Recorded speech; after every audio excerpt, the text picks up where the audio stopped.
Brenda's not in yet, but we're going to get going up at the end. But we're super lucky to have Michael Goodsite and Vicky from the University of Adelaide and Wood. Now, thank you both so much for your time, because it's early in the morning where you are. And of course, we have Datta, Zhong from University of Exeter, Walter Merida, and Gary Dirks. And you're regular people being here, and we're grateful for your time. And we're really looking forward to this session on the energy transition and net zero. Michael, we've got you down to say a few things to start with Vicky, and then we're going to take it in turn on the panel. And we're going to have probably questions right at the end for everybody, if that's okay. Thanks much. And are you sharing our slides? We haven't seen, we are going to share them. Or do you want to do it from your side? No, you're welcome to share them. Okay, we're going to do it from our side. That's okay? Okay. Great. Yep, we got that. Thanks for having myself and Vicky. It's an honor and pleasure to be here. We're going to start by speaking a little bit about moving from a green hydrogen strategy to a decarbonization strategy, which is something that's happening very rapidly in Australia, and talk about some of the lessons and learnings. And it'll be very brief. But I was reflecting that when I first thought that I was going to be able to attend NCEC in person, the focus of the lessons and learnings was going to be about just how fast Australia moved to have a national federal hydrogen strategy, and how every state and every big business was falling in line, and it was going to be an amazing success story. And then when we put together the slides, my own state of South Australia deferred its hydrogen strategy to work on, focus on steelworks. And just this past week, one of the last bastions of big hydrogen projects decided to shut its doors in Queensland. So there's a lot to learn from, and a lot that still has to be dissected, but it's an honor and pleasure to be here today. Next slide, please. Not sure how much the audience is across green hydrogen. It's hydrogen produced by renewable energy. Its role in decarbonization, so it adds value to certain products, and the size of the market. There's a really great demand for hydrogen as precursors for other chemicals or in adding value to processes.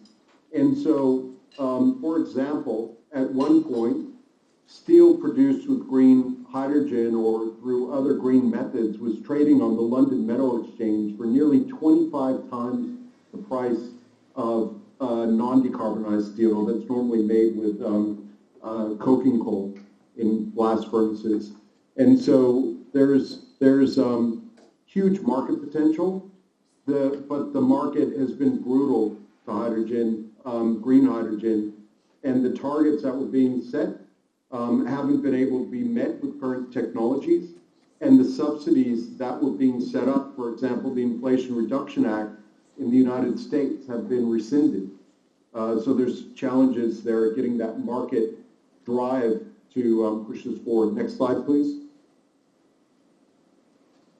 So South Australia had a green hydrogen strategy and jobs plan, and political leadership, we were all confident to actually be first movers to integrate hydrogen into its energy strategy. South Australia is already at 70% renewable energy, second only to Denmark with respect to political jurisdictions with respect to renewable energies.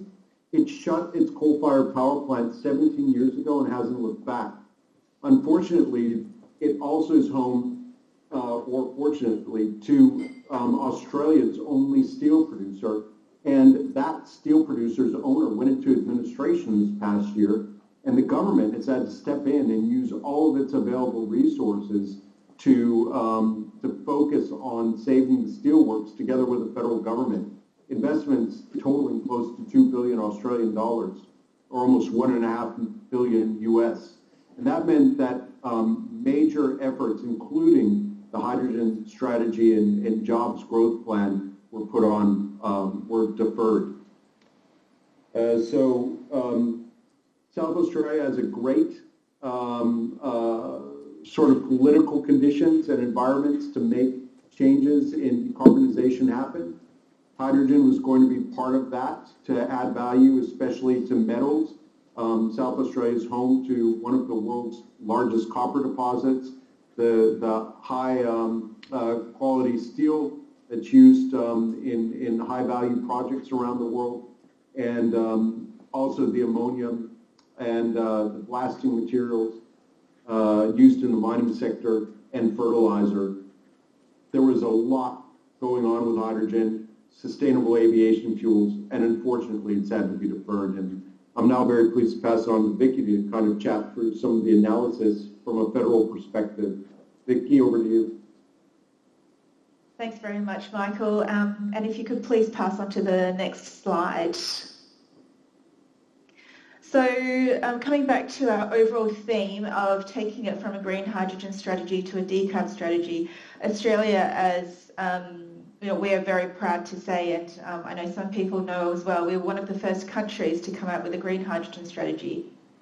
But that's not enough. We need to see what we can do to take it to this broader implementation of energy transition and realise the potential of what we've been saying, what much of the world has also seen as Australia's potential in renewable resources, and our abundant land that's available for building of solar, of wind, excellent resources there, combining it with carbon capture storage potential. And I'll talk about some of the negatives and positives, given that this is around lessons and learnings, and kind of understanding that this is also a kind of frank and open discussion. We want to encourage the academic community to see how we can find solutions to this.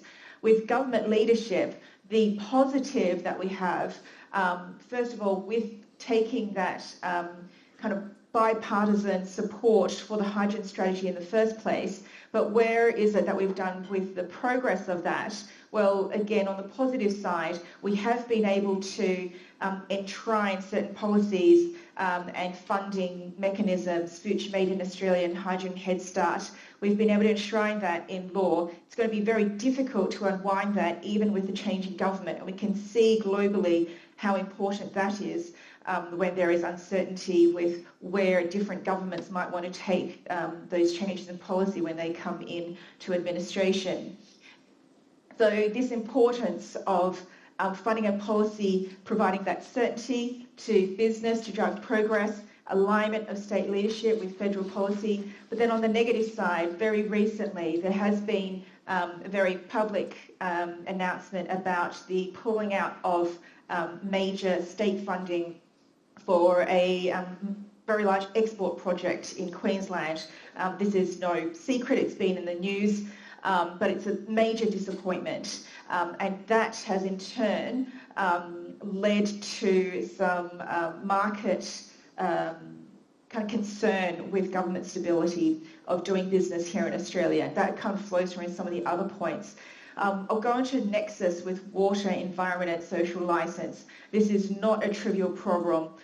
As we move broader into considering what else is needed for realising decarbonisation more broadly beyond the green hydrogen strategy, we do need to think about the consideration tensions with the other resource needs, especially in Australia with the arid environment. I have already seen the ability of the lack of social licence to derail projects when the community rejects a project because they don't fully understand how it is going to benefit them, and also when they have concern on the natural resources around them here in Australia. We also need to think about, for example, Indigenous land rights and needs to that. Even though we are a large country, much of that land we need to consider Indigenous land ownership, and that is something that many companies are still developing in terms of their strategy. They haven't got it completely right yet. Infrastructure needs, Michael has talked about this, obviously being able to utilise, repurpose existing infrastructure, especially much of our gas infrastructure, is going to help significantly with the costs of these major projects. They're in the billions of dollars, and storage, distribution, export hubs such as with Port Bonython are vital. But on the flip side, again, with a broader transition, integrating with grids, it's not currently set up as two-way. We have some of the highest rooftop solar penetration, but our grid system is not able to handle that. So how do we develop the, actually in part it is trust, it's not about technology, the system to support a more diverse energy mix as we go into greater renewables in that mix. Global partnerships we've mentioned. International collaboration is so important. Australia just has too small a market to support the kind of scale that we need to make projects competitive. We really need that international collaboration, but at the same time, some of that government support is so important. Much of that major project that has been unfortunately now canned, we had major and multiple international foreign direct investment for that. That has, I think, really severely impacted the relationships there. We also need to be more concrete about what those partnerships look like.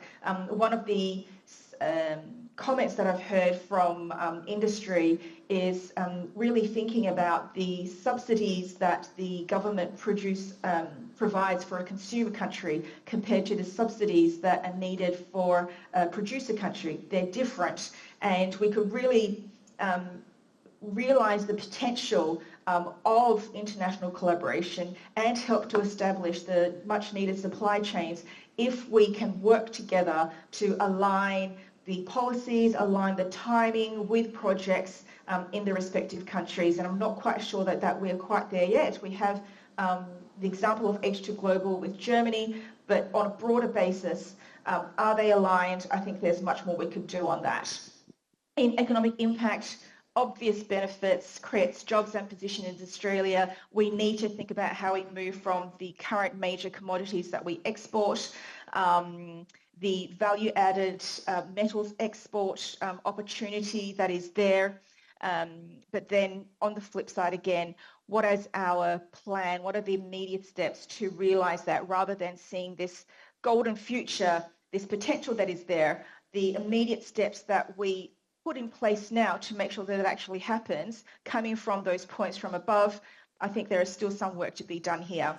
And the final message that I want to wrap up here, that Michael and I have really kind of come to think about. It's not really, it's not technology, even cost is one side of it. The really big component is trust. When we don't have the full direction or full stability coming from all the other parts, the environment that's needed to create that business certainty. The question is, who can be trusted with reliable information? Who can be there to help inform policy? And here with the academic community, we do see a very important role for academia to provide that trusted information, to provide that evidence to help inform the best way forward with this very difficult challenge that we have. So that's our presentation. Over to you, Michael, in case you have any final wrap-up comments. Thank you very much. And I think that as one of the things that excited us to participate with the NCEC is exactly the trust building and knowledge sharing across different sectors. And we're just very honored and pleased to be able to spend time with you on this panel. Thank you. Thank you, Michael, and thank you, Vicky. Yes, round of applause, definitely. And because we know it's so early in the morning for you, does anyone have any questions right now on this? Yeah, please, hang on a second, just bring the microphone. This was so interesting. Thank you both. And we know that Andrew Forrest was behind the first transshipment of hydrogen from Australia to Japan, and he was recently with his hydrogen ship somewhere in the last couple of weeks. Oh, Nice Oceans. So just love to hear a little bit more about this intersect that you mentioned, Vicky, about the clean energy and value-added metals exporter, how you see that playing out. And then, Michael, I wondered if you had anything to say about the proposed bid for COP next year, which, of course, is in the news right now. We'd love to hear more. Thank you. So certainly, as some of you may know, at the moment, we don't really do very much at all in terms of any beneficiation of what we dig out from the ground before we export. And Andrew Forrest was certainly one to recognise the opportunity there, given his business in mining initially, and then seeing the potential for production of green hydrogen initially and then ammonia, on how he could look to a different kind of energy carrier export pathway. I might actually just add there, I'm not quite sure he was the first. We did also have the export, the HESC project, Hydrogen Economic Supply Chain, with the liquid hydrogen pilot demonstration from Hastings in Victoria to Kobe in Japan, with the Japanese consortium, J-Power, Sumitomo, Iwatani, and the significant investment from governments on both sides on that one. But certainly Andrew has a way of capturing the media with his ambitions. The opportunity for beneficiation to improve the quality of the ore that we have in Australia here, it's not some of the best quality ore. That is going to be really needed for implementing some of the lower carbon decarbonisation technologies, such as DRI, direct reduced iron. If we can implement more of the renewable energy for that beneficiation of that to get a higher quality ore, then we will also be able to implement some of the lower carbon alternatives for the processing of that. And he certainly has understood that, and there are others who have looked into it as well. It is an opportunity that I think that we'll continue to explore here in Australia so that we can provide a value-added product and take advantage of that economic opportunity. Michael?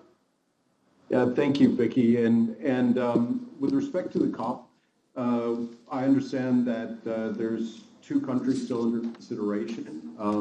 So I guess it's a 50-50 chance, and our home city of Adelaide is got everything crossed we can to be able to host it, and we hope to welcome you all there. We have our own hydrogen export hub that we were partnered with Germany and some others, and again, that a lot of that's deferred. Just getting back to the story of energy and decarbonization in South Australia, I mentioned that we're about 70% decarbonized and that we have one of the largest copper mines in the world. The last 30% hasn't been decarbonized for a couple of reasons. One, we're lacking sort of firming energy, and Australia will not go near nuclear. So that's off the table.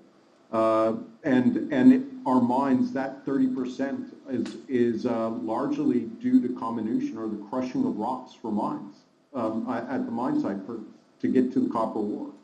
And how much copper ore is needed? It's used everywhere, and there's no good replacements. And just to give you some idea of how important it is to decarbonize, just one metal like copper, a land-based wind turbine that we all use to get green energy uses about 8 tons of copper in just one. And to get to those 8 tons of copper in a mine with high quality copper ore, high grade copper ore, you have to mine about 110 to 120 tons of ore to get to those 8 tons of copper.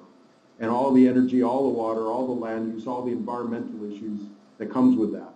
Now to replace a coal-fired power plant, the typical energy used with one of those in Australia on our east coast with wind turbines, you need 17 wind turbine farms with 100 wind turbines each. Wow. So decarbonizing just copper has global impact. And so it's something we're all very passionate about, but something we have to address together, especially when you take certain energy out of the mix. And we all have to work within the political constraints and boundaries that our countries give us. Thanks. Wonderful. That's really kind. Now, Michael, Vicky, we do appreciate that it's the wrong time of the day for you.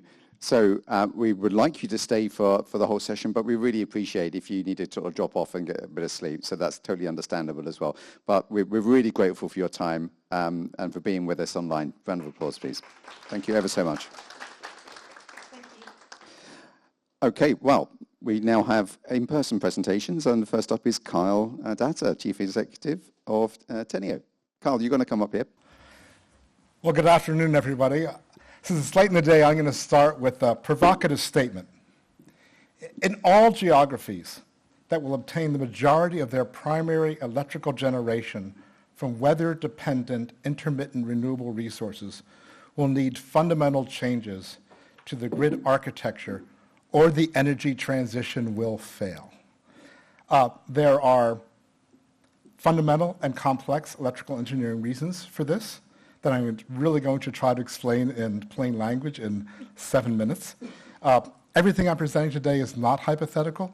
It comes from 4 years of work with 3 leading utilities, Southern Cal Edison in Southern California, Commonwealth Edison in New York, and PREPA in Puerto Rico, all of which face major climate shocks of different sites, but we're also trying to achieve or aim down the path of 100% renewables, and we're tasked with how to do this. And so we literally, this is a product of work of several hundred engineers in 3 different companies.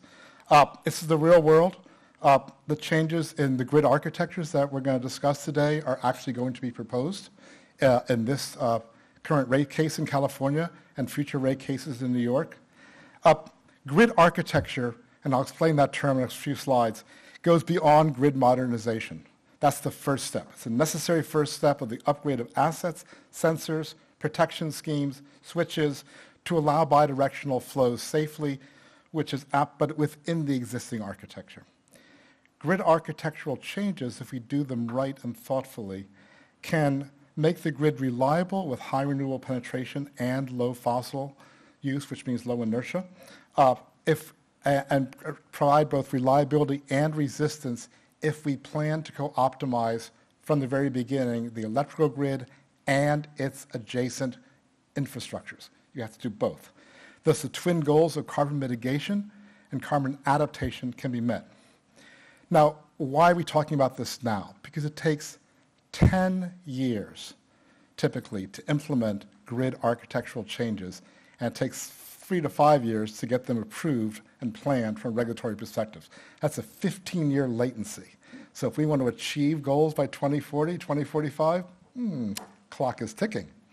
The other thing I want to bring to our attention is that our traditional approaches to grid and in general and project development and energy infrastructure, if we follow that same path in the grid, is actually going to lead to further inequity. It'll deepen the inequity. And so if we are thoughtful and mindful about this, there are solutions that are economically and electrically efficient that we can address that problem. So I'm going to try to take you through this. This is the 101 version. I did provide slides that take 1 click down. I think Zhong will take 2 clicks down. But happy to be a resource to discuss this further. So I'll see if I can go forward. So what's driving all this? Real quickly, there's a change in demand from electrification of vehicles, electrification of heat, of course, both heating and cooling, thermal, data centers, and there's a shift from inductive loads to inverter-based loads, and that's important to remember when you think about grid architecture. We also have step change improvements in in renewables and storage, and we have the growing class of the prosumer, the producer-consumer of energy, and then we have a changing planet, which is causing a lot of shocks. So all of these things are major drivers that are forcing us to make the grid change.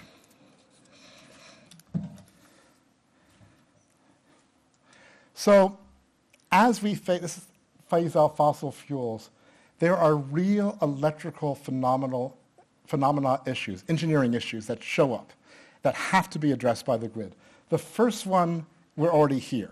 This is protection and safety schemes that allow the bidirectional flow of power from the house back to the grid and vice versa and back and forth. And so that's already being addressed, and that's what part of the grid model is talking about. Then there's the weather shocks. They have two impacts. You have weather-related losses to the bulk power system that can come from a variety of reasons, and you have weather-related transmission, distribution, mass interruptions, right? The scale of nature teaches us humility as man and engineers. Nature is actually stronger and smarter than we are. And so it's hard. We have to recognize that. Then when we start to phase out conventional fossil units, you end up with another set of phenomenon that are important to understand. There are a new set of issues around power quality degradation, harmonics, voltage instability, and low inertia. And these occur in the less than 1 second time scale. So try to absorb how fast that means. Frequency issues are the several seconds up to a minute. This is less than 1 second. Ramping issues are several minutes. So we've been dealing with this various issues of renewables. This is a new step change, and that's what we're going to face in the next 5 to 10 years. That's why we have to work with the grid now. Now, what just happened in Spain is a precautionary tale, because Spain's an electrical island. It has a very high penetration of renewables. It's a relatively low inertia system. There were a set of grid oscillations that occurred that created voltage instability.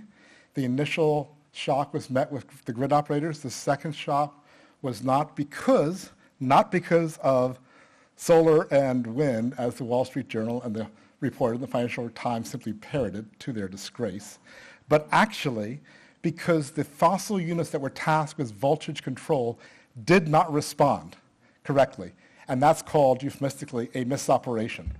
And when that happened, then the voltage went above the limits and created a series of triggers, first the solar, then the nuclear, then the other generation plants, cascading set of failures, then to the intertie to France, and of course it blacked the whole place out.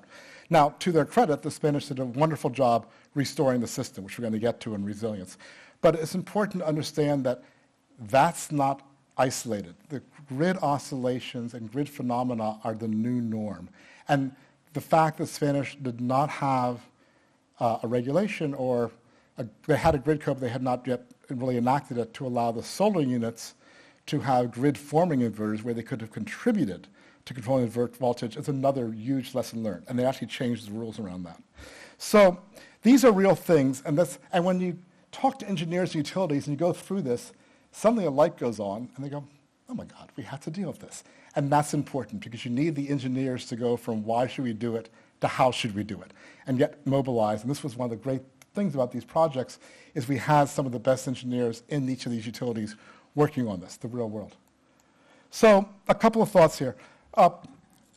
It's important to understand what renewables alone can do and where they need the grid to be better.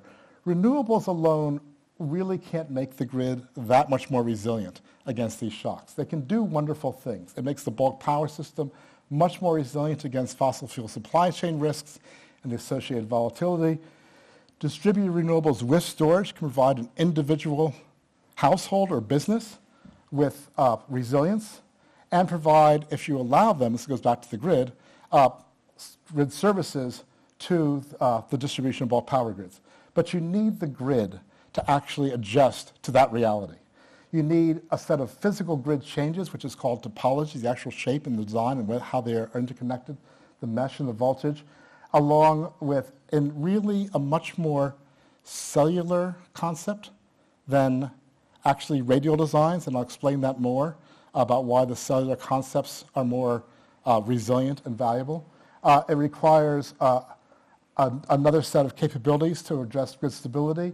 It requires the ability for the grid to gracefully dock and undock and reconfigure, which is called flexibility and agility. And there's a set of capabilities to come with this, and each of those capabilities is actually a suite of technologies, data, and control.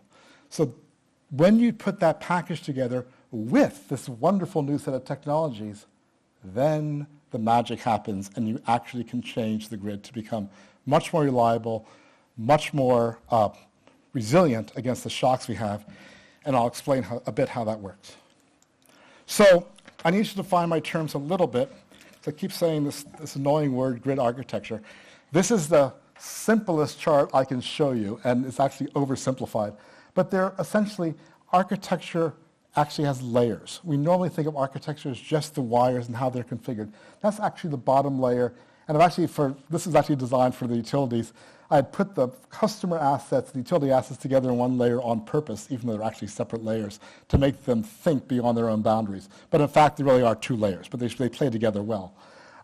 So there's the grid physical assets, that's how the wires are created, and the assets on that. There's sensors and where the intelligence is, which is called edge computing. There are communication networks that are absolutely critical, and that includes data warehousing. This whole thing is wrapped around cybersecurity. Without that envelope, you can't do almost any of this. There are then control systems and then data analytic systems. These are the different layers, and they come in a bit of a hierarchy. The architecture means we're going to reconfigure how those layers are put together spatially and in time, and that's important. So I want to share with you there, and the most important thing to take away from this, just remember, is that the grid goes from a homogeneous grid, all the same everywhere, to actually heterogeneous grid architectural designs that fit the needs of different elements of the service territory. So if you take Southern California, what makes sense for the dense urban areas of LA will look very different than the deserts of Bakersfield, look very different than the isolated fire-prone areas up in Mammoth. They are different grid architectures, and that's a very, very important concept. So at a fundamental level, I mentioned cellular. So one way to think about this is like a little bit like the Russian dolls, only actually cellular networks better. You have the individual home, that's a nanogrid. That actually configures in a broader sense with some additional power and storage into a microgrid that's shared around and that can be in different forms. It could be a small community, it could be a neighborhood. Then those actually lift up into mini-grids, a collection of many of these. Each of those has intelligence and control. That's important to remember, and therefore communication, which is also important to remember. When this happens, why this is so powerful is that you can take out, nature or man, through bombing or whatever you else want to think about, we can take out individual cells in that matrix. But you can't take out all the cells. They will undock. They will separate from the whole. They will isolate the fault. And that means that they will be able to restore the system very quickly. That totally changes the resilience perspective, and it changes how we deliver and power, and also allows for new markets. Other architectures include new architectures for mass power flow. There's real issues around the coast, getting power from A to B. That includes superconductors, and then a lot of database systems with situational awareness and much better analytics to allow more power to flow. From a control theory perspective, we are moving intelligence and analytics from the control room all the way down the chain to the substation, to the transformer. The new meters, just to say from Eidolon, for example, they have a slot for AI technology to fit in there. They're already planning for the intelligence to be based there, to have that control. So that gives you just a sense of how powerful this is. And then, frankly, because we're going from DC to DC in a lot of places, people are looking at DC medium voltage grids. They already have one in the trains in Southern California. They have them in military bases. They're looking about it in Germany. Siemens is developing the switches and control theories for this. Tesla may have been right after all. It just took a long time. So again, bubbly chart. I'm just going to try to bring it down something really quick. All these sort of traits, adjustability, optionality, extendability, they're all trying to push to one thing, which is grid flexibility, which enables adaptation. And flexibility happens at different timescales, seconds, sub-seconds, minutes, and that flexibility, that core new capability, can be within a particular new grid meshing. So you can think about, say, downtown LA or New York, and if there's a fault in that center of that city, the system will detect it, will isolate it, will readjust, reconfigure the power flows. This is all without the operator. That's where we're going. Part of it's what we have called FLISR. Part of it is new technologies. So I want to take 1 minute. This is a bit of diversion. This is some new collaboration I'm doing with a group called BARDA, which was the agency post-COVID that was in charge of figuring out how to make healthcare resilience. And we sat down together and said, what are we doing in energy, and what are we doing in healthcare, and what can we learn from each other? So real quick, I just wanted to share this because sometimes we have to get out of our own box to think about things. So resilience is resist, recover, and restore. And so both of us are working very hard on threat assessments. We all have a lot of shocks. We do system hardening and cyber infrastructure. They try to understand vulnerabilities and strengthen the healthcare infrastructure. Both groups move to distributed solutions. So you might notice for the healthcare system, the next time we have a pandemic, they've already created distributed vaccination manufacturing. Like literally, these little containers go out everywhere. So that becomes a very important process. And we thought about the recovery. What's different is that the healthcare system has no way of addressing public goods. They only do private goods. We have both. But what's also different, we can learn from them in finance, is that they have thought through how to do the financial flows. They have pooled their money around us to make a certain set of technologies for pandemic response occur, as well as understand how to address this. So let me go to my last slide. And I want to sort of make a point. So this is one of my favorite Sufi sayings. It's a proverb, really, which says, when you light a candle, you cast a shadow. Now, we're all working really hard on new technologies and for climate mitigation, adaptation, so we're the bringers of light. But because we're the bringers of light, we often can't see our shadows, what we're creating and why. And so systems thinking is all about unintended consequences and understanding that. So there are some shadows here. There's the grid challenges that we are talking about are an inevitable consequence of both the decarbonization policies and the advancement of civilization. The future grid architectures will be necessary for the system to reliably operate and be resilient. There's a set of critical technologies that we are going to need that actually are under development. We have to have market pull and that consortium. And then finally, and you've probably heard me say this before in this meeting, we have to have the lens of affordability and equity when we redo this. Otherwise, we're going to create charging deserts. We're going to misplan where we put the microgrids. The thought process of Puerto Rico is, would you put them down by where the highest damage is, or would you put it where the highest energy burden is? So I've got 90 seconds left. So I want to close with a personal story. And I'm going to actually rely on the very first speaker, Klaus, and some of the things he showed us, and because my story weaves into his. So do you guys remember Klaus's chart of the solar decline curve? How far it started back in 1975 to where it got to? So my journey in this field started when I was a teenager, and I was awarded a National Science Fellowship to work for the U.S. Space Agency, NASA. And we were supposed to work on, the research project for that summer was, how do we take space technology and apply it to the civilian sector? And the technology I was selected to work on was called photovoltaics.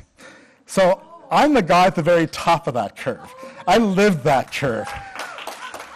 So over the 4 decades I've been working at this, I spent a decade or two in that sort of hard part of the curve, pushing against a lot of industry resistance and how crazy we were to even discuss that.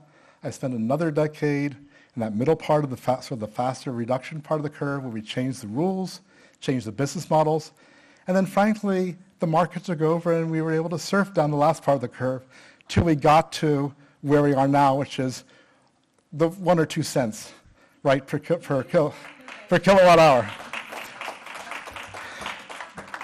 But I want to also remind us about what happens there, and Klaus and I both agree. I'm sure you guys remember we had a really set of amazing insights. He said the scaling by numbers is far more powerful than the scaling by size. And most of us are like, okay, yeah, sure, what does that mean?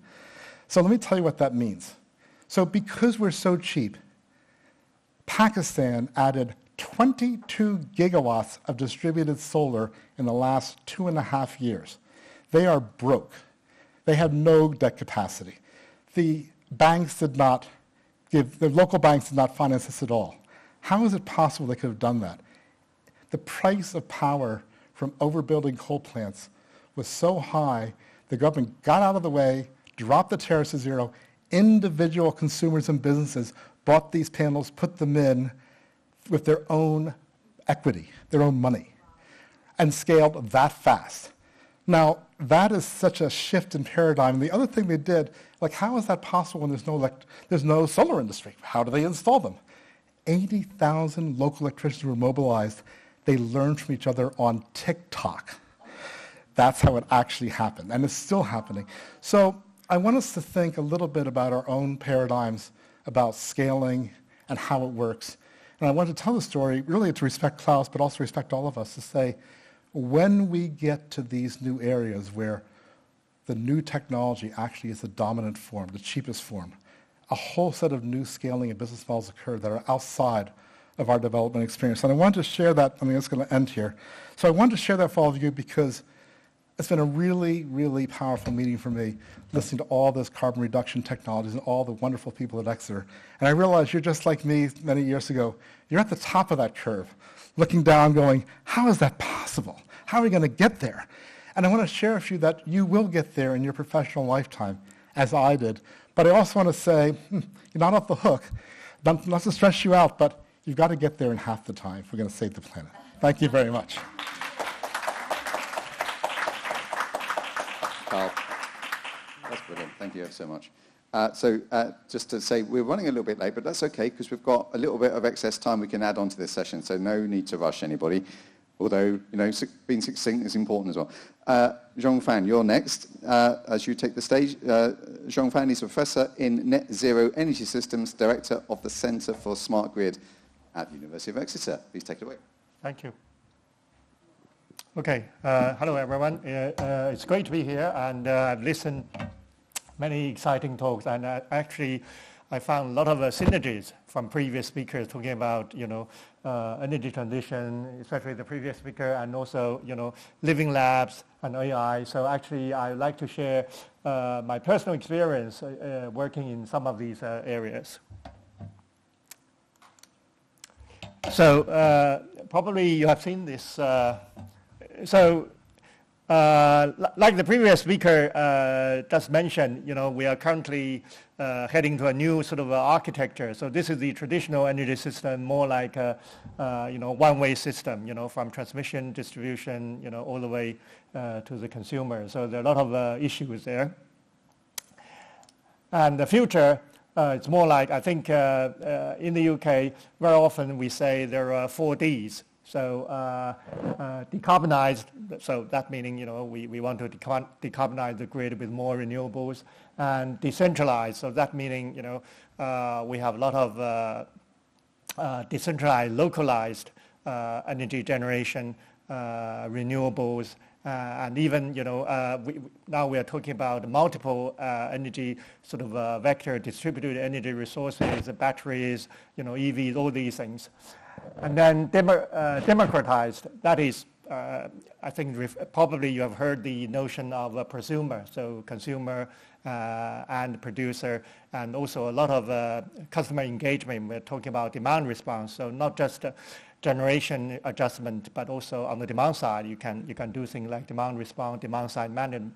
And finally, digitize. So in that respect, we are seeing a lot of ICT and AI technologies applied in this area. So that's something I'd like to talk a little bit more. So the living lab I'm talking about is actually, because I joined Exeter about a year and a half ago, and before that I spent 6 or 7 years working at Keele University in the, if you don't know the location, it's in Staffordshire, so between Birmingham and Manchester. So I worked there at Keele University for about 6 or 7 years to build up this smart energy network demonstrator. Basically, it's a living lab facility around the campus, so quite similar to what you have talked about earlier. So the motivation is we're trying to address the energy trilemma, feculty. We want to balance security, equity, and sustainability. And so I think for the past few years, the UK government has incentivized the power utility to implement innovative projects and to develop this sort of new technologies and decarbonization technology to address this trilemma. However, the most of the distribution utilities, they have a sort of business as usual to run. So they want to ensure the reliability and the usual, basically keep the lights on. So there's a limit that whether they can trial many of the innovative projects on their network. because also obviously because of reliability and safety concerns.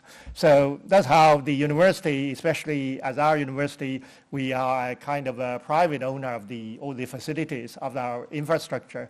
So that's why we have secured £16 million funding from multiple sources, from the European Union, from BASE. Now it's called Department of Energy and Security. So it's the UK government and also some other sources as well. It's a kind of a 6-year project. We're trying to turn the campus into a living lab of smart energy technologies and also use as a national R&D and innovation testbed for not just for the university but also for companies, especially SMEs, to come and work with us. So I think this is a bit statistics of the university. So it's one of the largest university campuses. So it's a 600-acre site and a lot of buildings, mixture of academic buildings, office buildings, and also residential. So it's like a small town, really. And before the pandemic, usually there are about 10,000 people working on sites.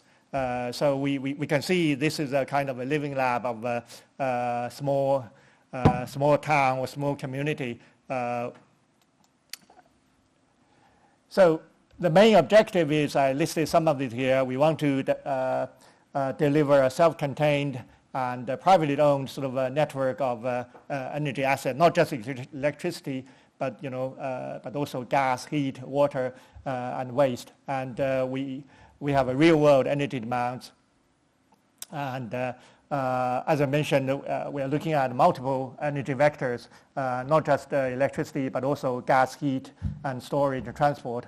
I think some of the colleagues also mentioned green hydrogen. Actually, alongside this project, we have another project called High Deploy. Basically, we work with the national gas provider to inject 20% hydrogen into the gas network connecting to some of the residential campuses. So it's one of the first trials of injecting hydrogen into the gas network. So you don't do any change to the gas infrastructure. So that's why we want to see, how we can. Currently, there's a limit of 20%, but we want to see, how people's perception of utilizing hydrogen in their, for example, heating and cooking and so on. And we also have quite a lot of renewables, so 5.5 megawatt solar farm and 2 wind turbines, and also a quite big battery storage system. So eventually, as part of the funding sort of conditions, we are trying to save 4,000 tons of CO2 emissions a year. And the other aspect of this, we are working very closely with the local businesses. So not from multiple, multinational like big companies, Siemens, BP, Engie, which is a French company, Toshiba, but also a lot of SMEs. So we have developed over 60 collaborative projects with local SMEs. So this is ranges from 3-year PhD projects, more like research projects, to like 3 months MSc, undergraduate, more like a short-term project, helping some of the SMEs to address their sustainability and the decarbonization challenges. So this is all part of this funding. So due to the time limit, I don't have time to go through the many technical details, but basically this is just a high-level architecture of what we have. So for example, at the center, we have the Siemens SCADA system, so basically the network grid control and monitoring system, together with the MindSphere, the IoT cloud platform. I think also in the center we are trying to develop a digital twin. I think at the end of the project we have sort of developed a smaller scale of a digital twin of the microgrid, I would say, because if you want to develop a full-blown digital twin, it's a huge task. And so this is still a kind of a early stage of the digital twin. And also we have other, hardware and software components listed there. So this just shows a kind of a control room, a snapshot of the control room of what we have. So we have this, obviously we have this better visibility of the network. So finally, I just want to say a few words about our current work. So the team, I'm in Exeter. I'm leading a team mainly looking at how we can develop trustworthy AI for energy systems. So there are a lot of academic studies of AI and machine learning to energy, to power systems, and yet after we talk to industry, there's still sort of very limited real applications. So one of their main sort of you can say barrier of concern is they are worried about the safety and trustworthiness of if you apply AI to the operational planning. And because currently a lot of the AI system actually is a kind of black box, so you don't know what's going on. If there's something goes wrong, you want to find the how we can trace the problem and how we can find which component is accountable, things like that. So that's we are currently focusing on how we can develop safe AI AI techniques to be applied to national critical infrastructures. So that's for AI for sustainability. But on the other hand, the other side of the coin is sustainable AI, because we know now everybody is using ChatGPT, large language models, but all these models, the training of these models, and also the usage of these models, consume a lot of resources, not just energy, but also water, some other, resources. So that's another research we are particularly interested in, how we can quantify for example, the energy consumption, the carbon footprint of AI, of data centers, of large language models, and so on, and whether we can do something clever to mitigate that impact. So, yeah, that's all. Thank you very much.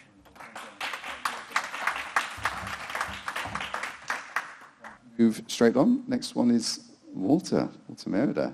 Everyone knows, Associate Dean, Research and Industrial Partnerships, UBC.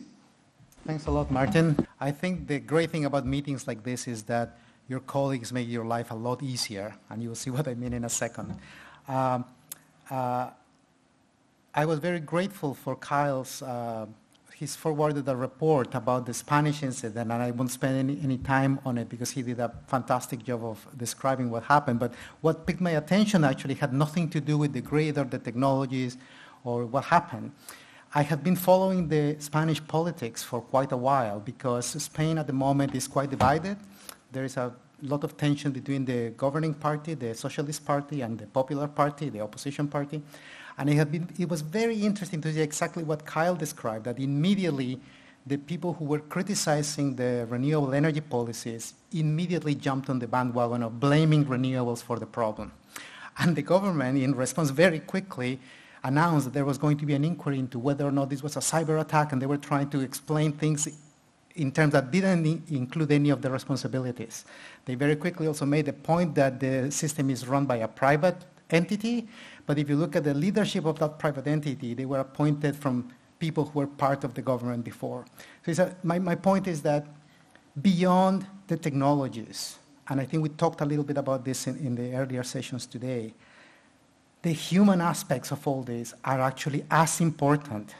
And if we don't figure out a way of bringing those things to the surface and adding transparency to some of those processes, no matter how great our technologies are, nothing is going to move at the speed that we need to move. The full government report is out. I was having an interesting time reading it, but I think, as I said, Kyle did a much better job than I could of describing how, we are really talking about seconds.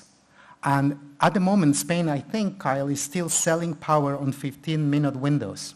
That's an eternity in terms of the things that can happen with these new technologies.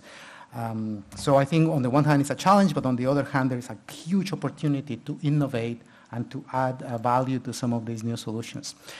But I want, if you carry one idea out of my talk today, or this talk today, I want you to consider the following. And I think Klaus yesterday gave a very good example of how many megawatts would a truckload of fuel represent. And what I've done is, in many situations, you hear announcements about renewable energy in terms of how many homes this project is going to power. And I have always said, why is it that they never say how many trucks or how many airplanes it could replace? And the answer is that the amount of energy that homes consume is very small compared to the amount of energy that a truck or an airplane consumes. And what I have done here is I've taken a very conservative number, like 3 kilowatts average for a home to consume. In the US, I think it's a bit higher than that, and in Canada, certainly it's higher than that. But let's take a conservative number, 3 kilowatts. That means that on a day, you will consume about 72 kilowatt hours of energy.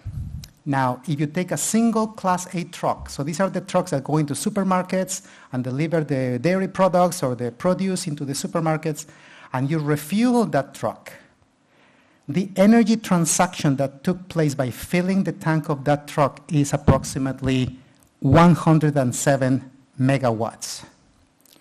So immediately you see the huge discrepancy between the energy demands of some electrical services, which a lot of the energy transition discussion is focused on. It's a lot of electrical stuff. And it gets even worse if you take the equivalent transaction for a single airplane. So the airplane that I took to come to London, that's the kind of size of, it's a gigawatt, it's more than a gigawatt of power just to fuel that airplane.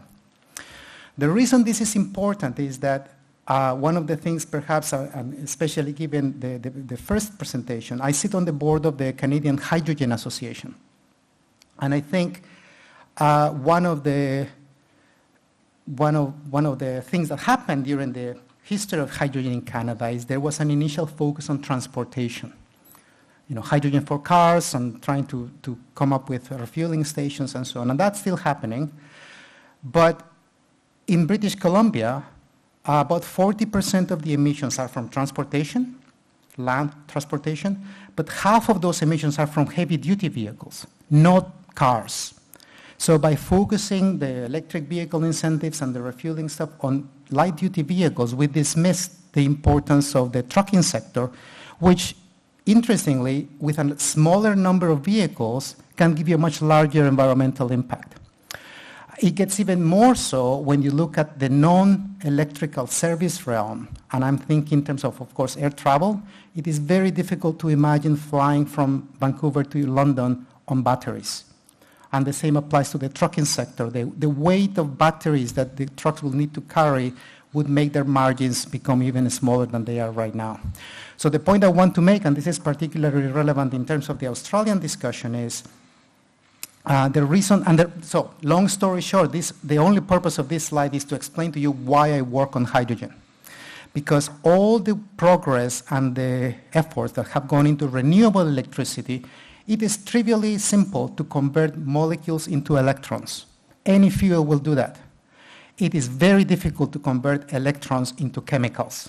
But as you can see in this simple example, even if we decarbonize the entire electrical realm, we will still need chemical fuels. And the simplest chemical that you can make in large quantities with zero carbon or very low carbon is hydrogen. So that's the reason I work on hydrogen. The other great part about the previous presentations is that made my job very easy, because this is, I think, the project, Martin, that you were referring to. What we have done at UBC is we have taken the city block where the substation, so this is the substation that feeds the campus. This building here is the Campus Energy Center, which currently has 4 big natural gas boilers that provide the heating for a portion of the campus. This is a 4-story, it's blocked by this, but this building here is a 4-story parking garage. And this part here is where we have built a hydrogen refueling station with a water electrolyzer that takes electricity and water to make hydrogen.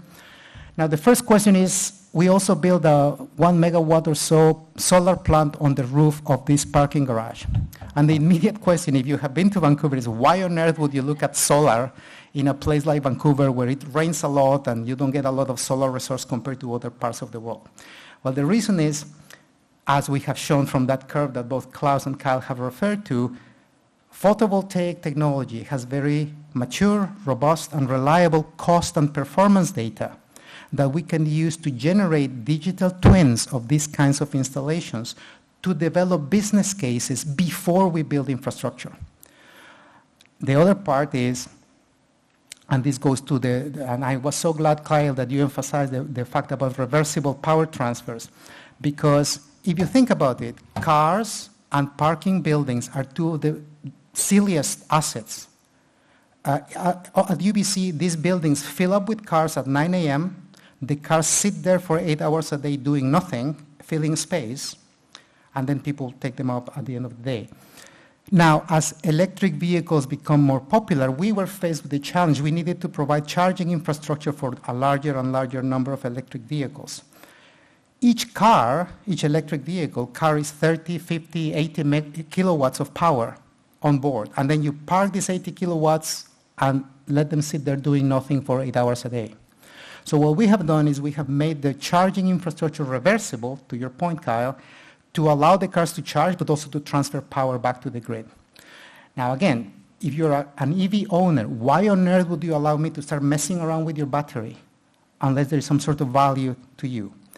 Now, electricity in British Columbia is very inexpensive because pretty much of our electricity is hydroelectric. But parking is not. Parking is extremely expensive.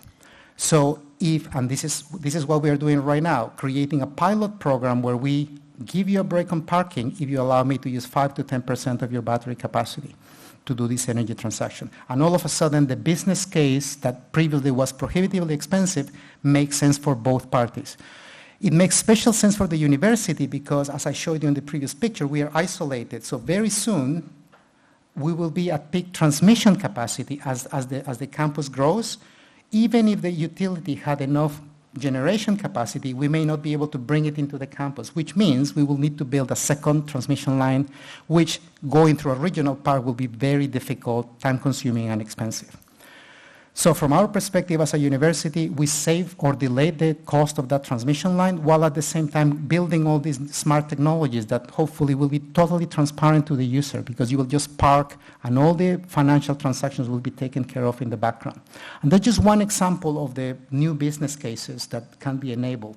The other one, I think, Kyle, I would love to talk to you about this one because it's just an idea. I don't know if it makes any sense, but the electrolyzer is a device that takes electricity and water and makes hydrogen.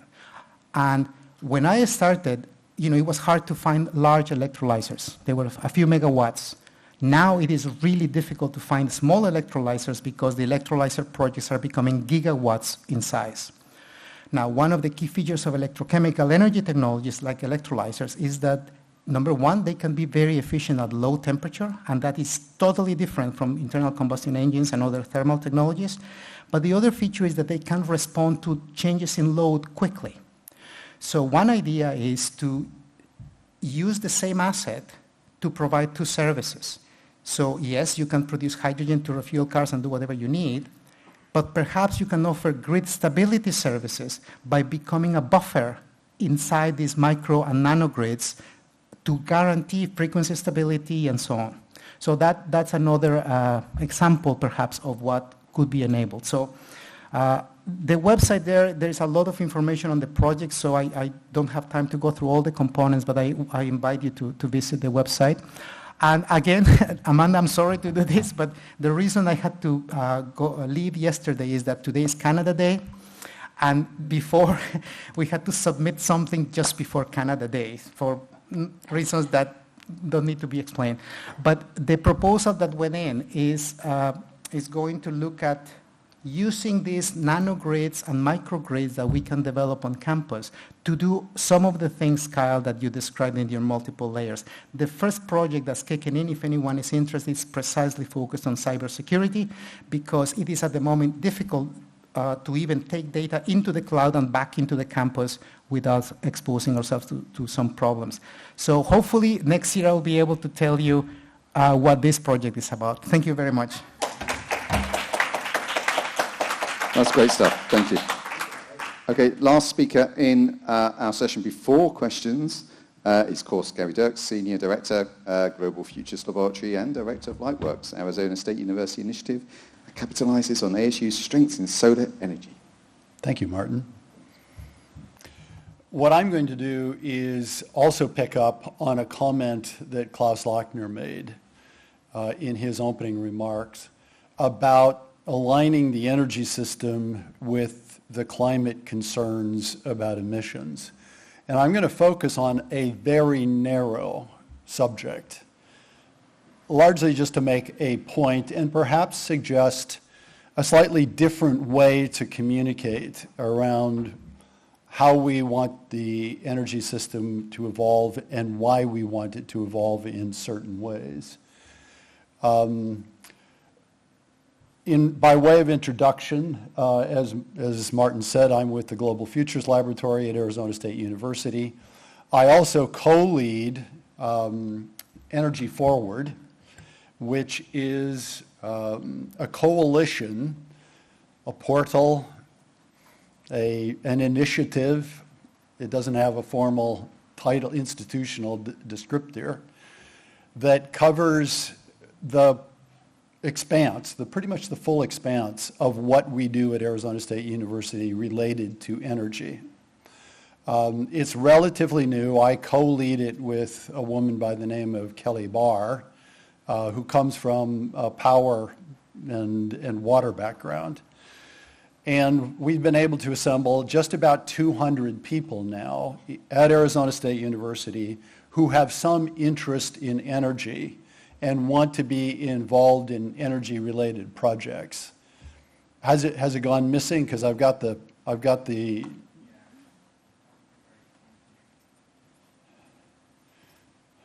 that will probably help.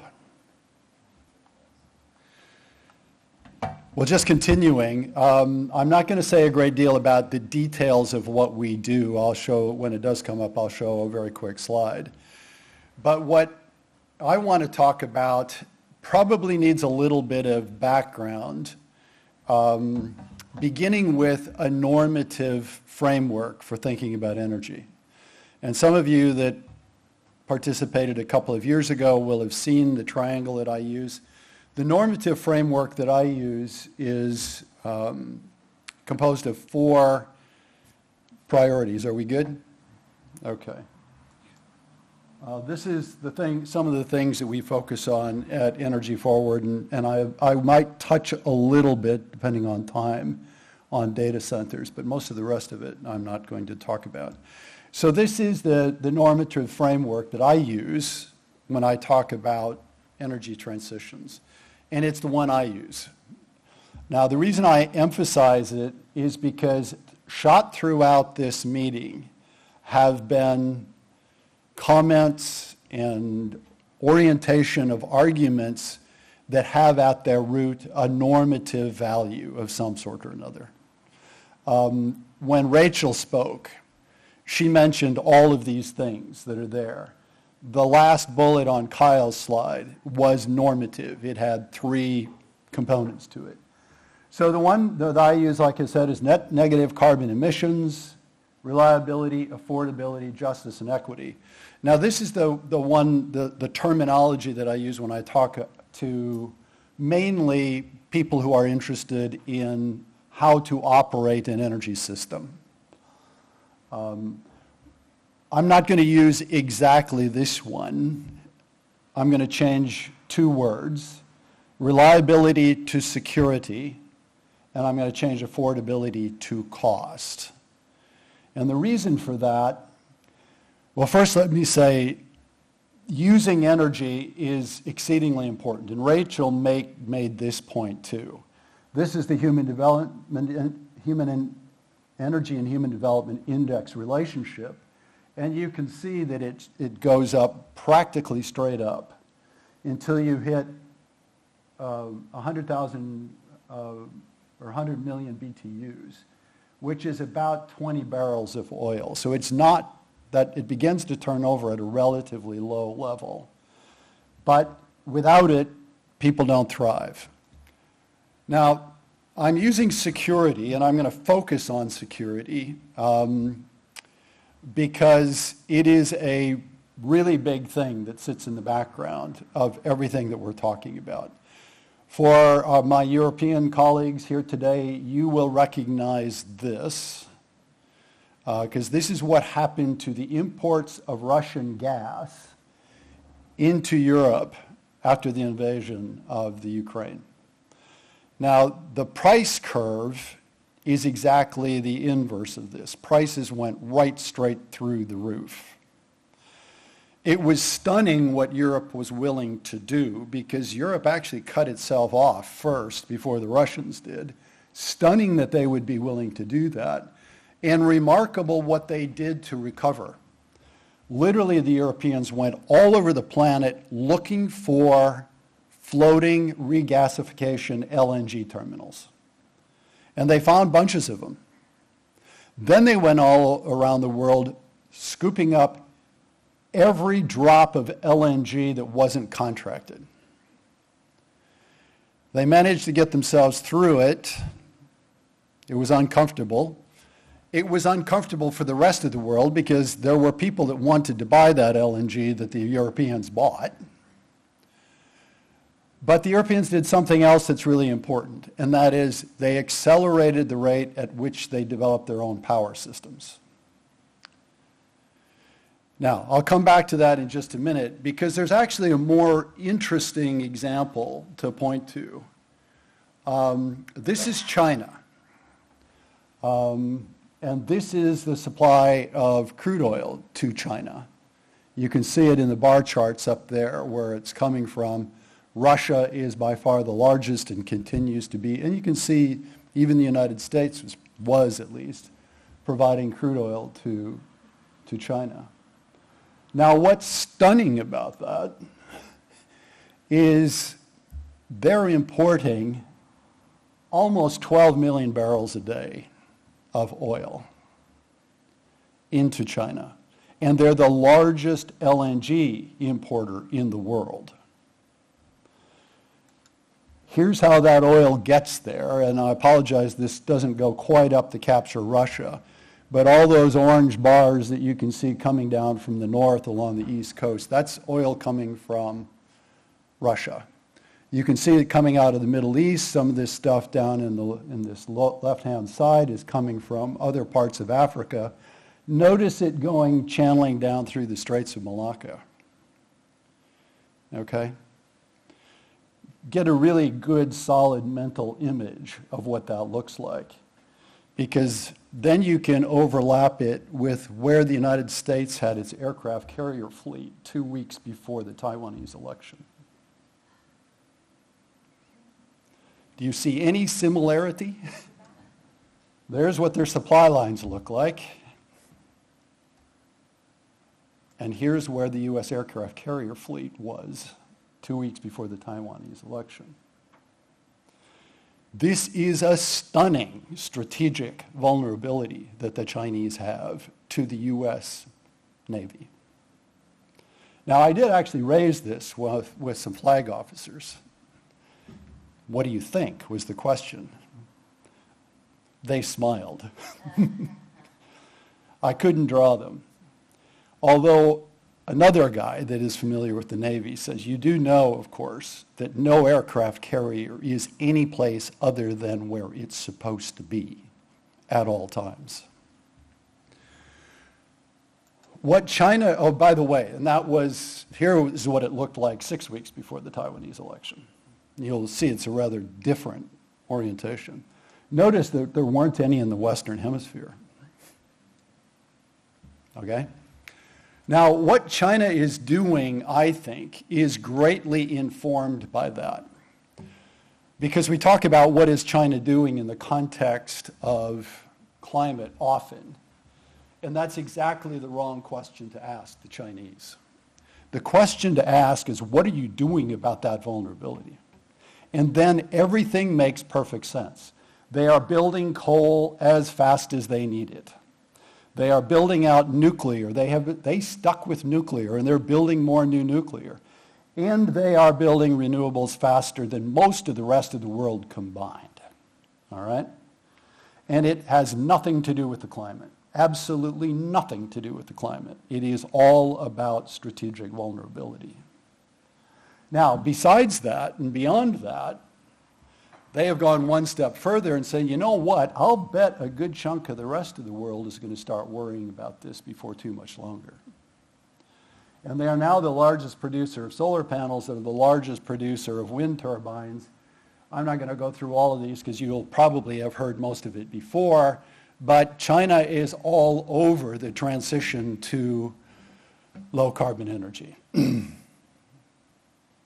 Now that's important in this story, and you have heard about this chart multiple times, because the cost curves have been coming way down, and it's largely because of the developments in China and their willingness to invest.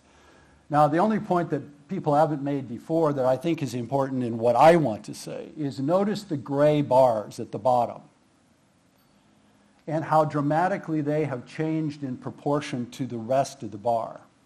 That's the cost of the solar panel. The cost of the solar panel has become increasingly smaller part of the investment. Now in the United States, the bigger part of the investment is the soft costs. All of the things you have to do before you can install the solar panel. Now this is important in the story that I want to tell you because we've seen similar declines in other renewable energy.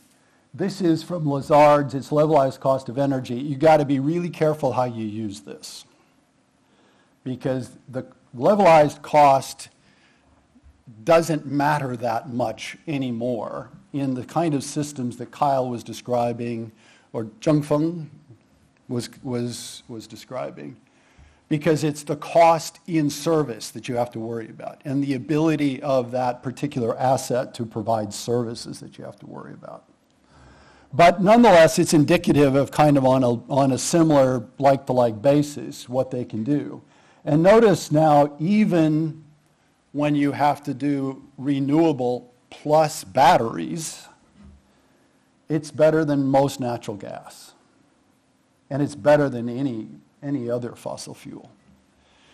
So what that enables us to do is to think about now a very different world.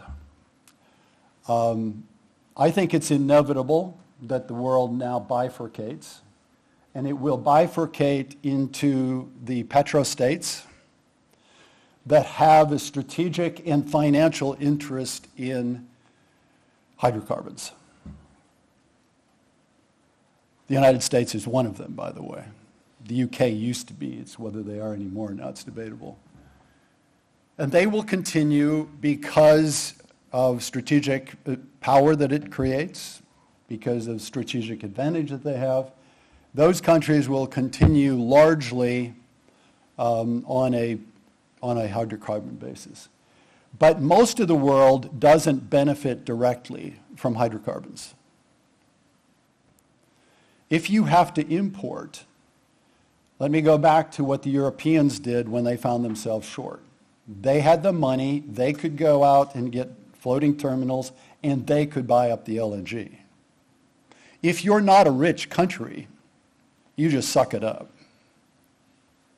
You're the one at the end of the crack the whip in these systems.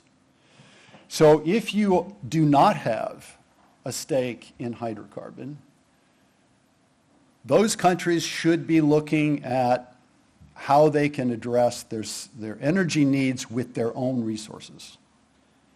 And that will inevitably lead to renewables as the basis for doing that. Now, the reason I'm emphasizing this story and this approach, and Rachel kind of said this, but she almost didn't, but kind of said it. My experience, and I've got experience in the United States, in Europe, and in Asia, in dealing with very senior people, my experience is security always comes first. Always comes first. Then cost. And then if there's any space left, equity and justice or emissions. That's just the way it is. Okay? But what this story says is lead by security. Tell countries, work with countries, do however you want to communicate with them. If they don't have a foot in the hydrocarbon business, talk about security. Security, security, security, because that is the low carbon pathway forward for them. Now, how much time do I have? 2. There is a very large fly in this ointment, and it's best illustrated by this. Okay? And Kyle alluded to this, Walter alluded to this, Zhong had something in his about this. This is large loads in data centers in particular, okay? And I'm just going to show you a few quotes.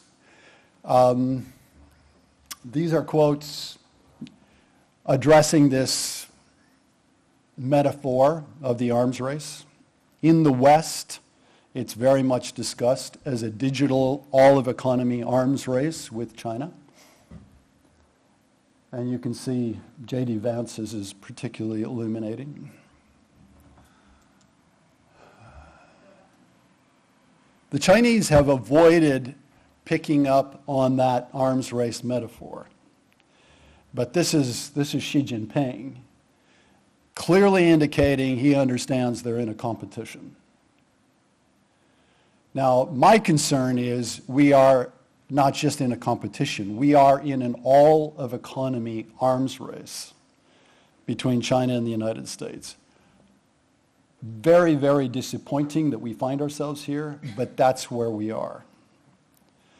And when I say all-of-economy, there will be no institution of any consequences that can survive 10 years from now if it does not know everything that it knows. And the way that it's going to do that is it's all going to be in large language models or some similar kind of platform. Everybody is going to do this.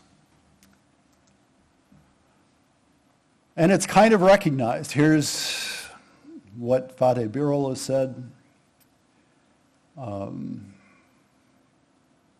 We're headed in that direction. Now, let me just end by saying Phoenix is in sort of the epicenter of this. There's huge controversy about what we should be doing about these data centers. Our two biggest utilities, the Salt River Project and APS, last year at peak demand, dispatched right around 9 gigawatts of power. Took them 150 years to get to that scale, 100-ish years to get to that scale. The queue for new data centers is double that. There is one data center alone that is in the process of building out on the west side of Phoenix that will require 1.6 gigawatts to power it. If this develops in the nightmare scenario, then what I said about security, we're going to be building everything. And I'll leave it at that.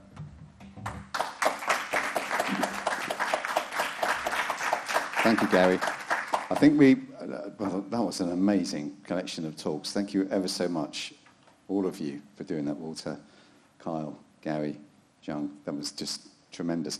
We haven't got an awful lot of time, unfortunately. Hopefully there'll be questions afterwards. I do feel there's not many of us left, the last ones. I've got to tell you, the Sex Pistols played a gig in Manchester, and there were 16 people there. And it changed rock music. And there were hundreds and hundreds of people who claimed they were there, and they never were. I mean, it's not a bad thing, right? We've got a similar thing going on here. Few people here, but actually those talks are amazing. I don't know which of you is Johnny Rotten and Sid Vicious and all the others, but nonetheless, that's for you to work out, I think. But that was really tremendous. Thank you ever so much, all four of you, and online as well. But we do have to wrap up, and I'm going to hand over to Amanda, who's just going to do that first. Thank you, guys. That was brilliant. We also have a very final intervention from Erin Burns from Carbon 180, which was the co-founder of the New Carbon Economy Consortium. We're going to go straight to Erin, and then we'll do the wrap-up and try to be out of here by 5:15. Erin, thank you so much for joining us, and we're sorry you're not with us in person. Thank you. Thank you. Sorry, I wasn't able to unmute. I'm sorry to miss you guys. I know it's hot there. It has been around 100 degrees Fahrenheit here in Washington, D.C., so a little disappointed in more ways than one. And Amanda, I'm not sure, I know we talked originally, there may be some sort of panel discussion. starting off with a few remarks. So just to start things off, I wanted to say, first of all, thank you so much for including me. I've gotten to join virtually here from Washington, D.C. And it's an interesting time to be having these conversations being based in Washington, D.C. And sorry, I'm in our open office, so I've got a couple of colleagues coming in and out. As we see Congress in real time debate sort of the U.S. energy future, and especially coming out of the last administration where we saw major climate and energy legislation passed really in a lot of ways for the first time. And I think this is a really important moment for carbon removal in particular, because we look at globally and in the United States, carbon removal over the past, say, decade. Carbon 180 was founded 10 years ago.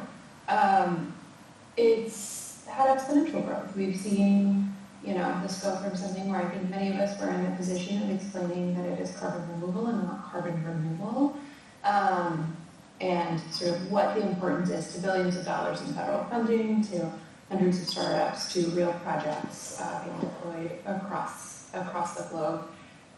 And to Amanda's point, we co-convened the New Carbon Economy Consortium several years ago because it is really important, I think more now than ever, that the policies that we work on, in particular around things like carbon removal, are rooted in the best available science across technical sciences, social sciences, and that this ecosystem isn't as divided as it has been in the past. And so it's really essential to make sure that, again, in these moments in particular, that the work that's happening across the universities and national labs and the NDEC, across that ecosystem, is connected to and influencing how we talk about energy and climate and carbon removal and policy spaces, and again, certainly here in Washington, D.C.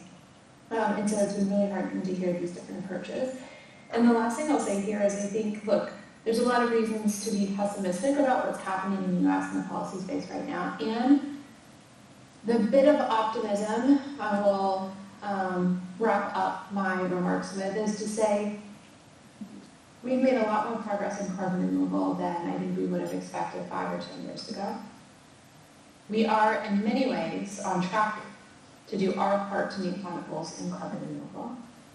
And while what's right in front of us is not ideal for carbon removal, there's work that we're doing, for example, to protect things like the Director Capture Hubs program. We still have plenty of space, plenty of time to do this well and on the timelines that matter for climate. And I think that what has been heartening about hearing the presentations and remarks from everyone here at the annual conference has been that I think when we have these very large floor debates, national discussions of things like climate and energy, it can look like there are really stark political divides, and Republicans don't like climate action, Democrats do.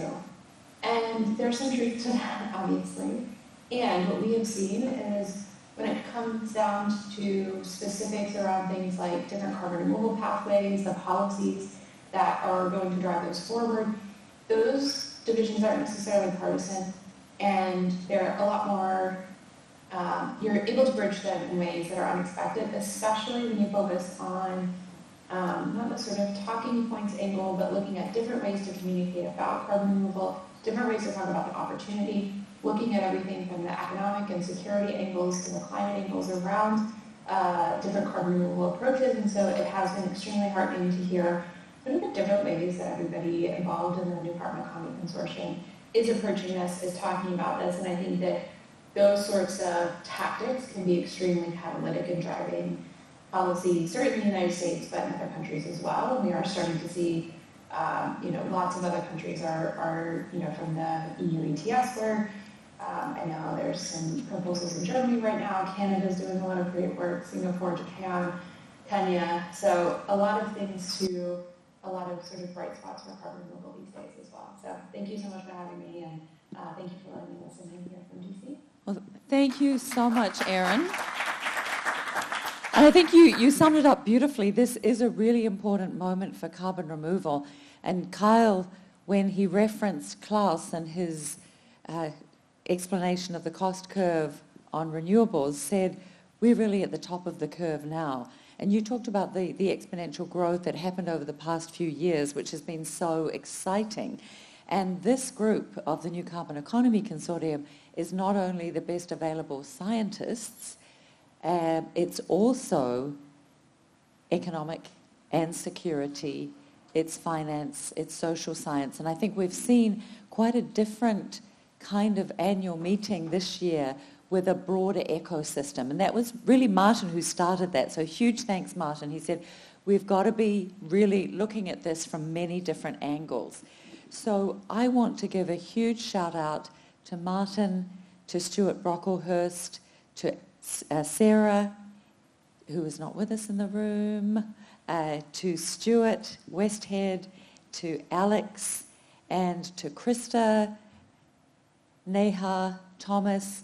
Those of you who are here, if you could stand up and be recognised, give you a big clap. We're very appreciative of the amazing job.